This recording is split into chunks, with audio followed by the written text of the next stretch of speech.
Bem-vindos ao FRN Biodiversa, um podcast da disciplina Biodiversidade feito pelos alunos Gilson, Cauê, Cecília e João. É logo na sequência dessa abertura, o apresentador de hoje, esse que vos fala Gilson, e a especialista Cecília estão aqui para fazer um mergulho profundo nas fontes sobre um tema que é super urgente. Agradeço muito a presença da nossa especialista para nos ajudar a destrinchar esses documentos e assim tentar responder a um enigma. E se a floresta mais vital do Brasil não for aquela com as árvores gigantes, mas sim uma que está, escondida debaixo da terra? Muito obrigada pelo convite. E, pois é, essa é a grande inversão de expectativa quando a gente analisa os dados das fontes de hoje. Sabe, a ideia clássica de conservação sempre foca naquelas copas densas, florestas fechadas. A Amazônia, né? Exatamente, a Amazônia. Mas os relatórios que a gente avaliou apontam os holofotes direto para o Cerrado. A classificação global desse ecossistema como um hotspot de biodiversidade se dá justamente por uma combinação que é bem drástica, na verdade. É uma combinação de riqueza e ameaça, certo? Isso. É uma biodiversidade absurda, com um nível altíssimo de endemismo, ou seja, espécies que só existem lá, mas que está desaparecendo num ritmo muito, muito acelerado pela perda de habitat. E o que impressiona nos textos é o volume da coisa toda. A gente está falando de mais de 2 milhões de quilômetros quadrados e, nossa, umas 12 mil espécies de plantas. Sendo que cerca de 1/3 dessas plantas são endêmicas. Caramba! E a vulnerabilidade é altíssima, né? Porque, se não me engano, os dados apontam que apenas 8% dessa área gigantesca está sob alguma proteção legal. Só 8%? É muito pouco. Mas voltando para aquela analogia que eu achei fantástica nos documentos da ideia da floresta de cabeça para baixo, isso realmente muda a perspectiva de quem estuda a região. Nossa, muda completamente. Porque, pensa bem, até 70% da biomassa do cerrado está invisível. Fica ali, debaixo do solo, nas raízes profundas. E não é só uma curiosidade botânica legal de saber, é uma engenharia de sobrevivência mesmo. Como assim, engenharia de sobrevivência? É que essas raízes, elas funcionam como se fossem umas esponjas gigantes, sabe? Elas buscam água lá nos aquíferos mais profundos para a planta conseguir resistir aos longos meses de seca. Então é por isso que o cerrado aguenta tanto tempo sem chuva? Exato. E o mais importante, para o clima global, essas raízes estocam quantidades colossais de carbono no solo.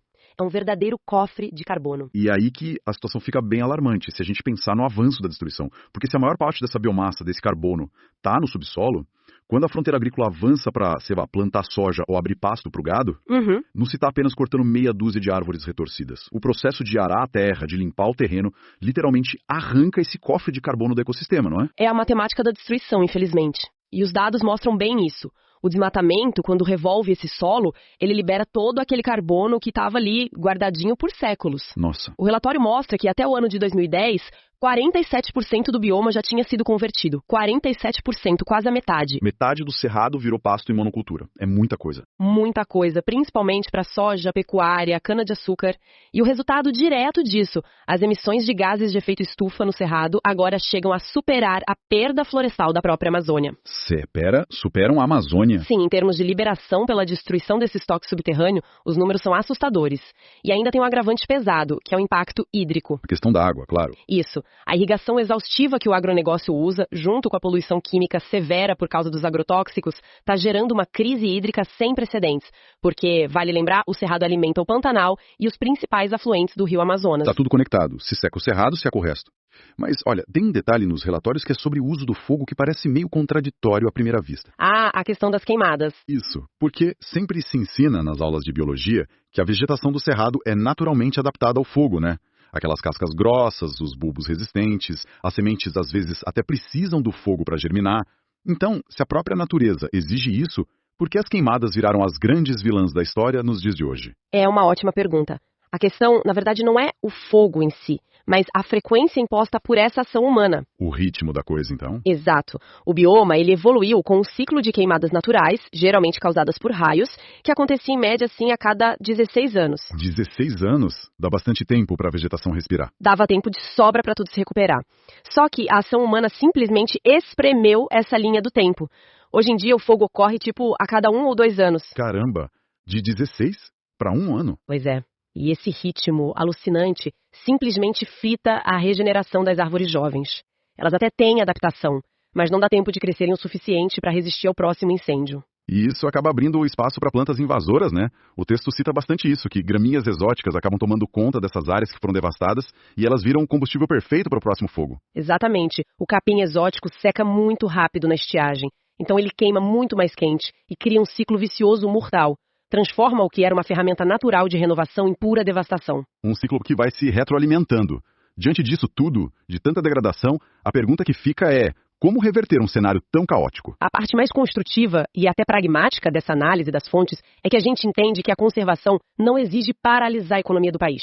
Não é uma briga do meio ambiente contra a produção. Isso é importante destacar. Como seria essa solução na prática? Os dados mostram que o hotspot já acumula cerca de 32 milhões de hectares de pastagens degradadas.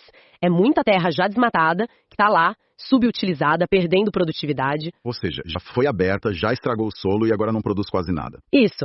A saída técnica e viável é intensificar a produção agrícola e bovina justamente nessas áreas. E combinar isso com a restauração ecológica. Sabe, não é preciso derrubar mais nenhum metro quadrado de vegetação nativa no cerrado. Dá para produzir no que já está aberto. E sobre a restauração, o material aponta que a gente precisa conectar o que sobrou, né? Porque os fragmentos ficaram muito isolados. Os textos citam muito o papel da sociedade civil e das reservas particulares do patrimônio natural, as RPPNs.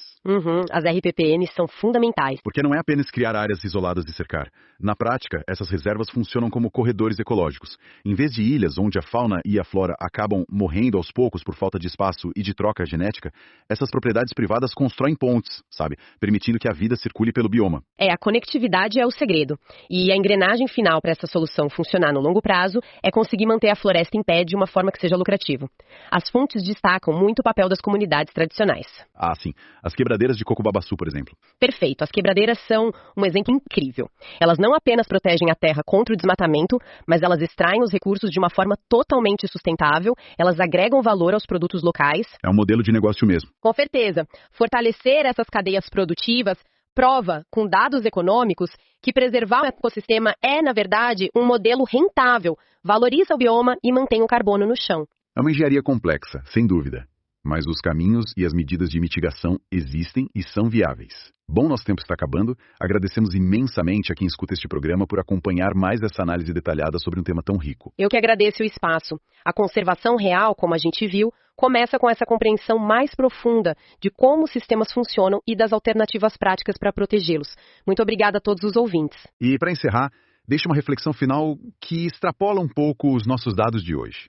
Se esse bioma é conhecido historicamente como o berço das águas, e se as suas raízes colossais continuarem a ser arrancadas do solo impunemente, qual será o destino não apenas da savana, mas da sobrevivência hídrica e das maiores bacias hidrográficas de toda a América do Sul? Fica o questionamento. Até a próxima.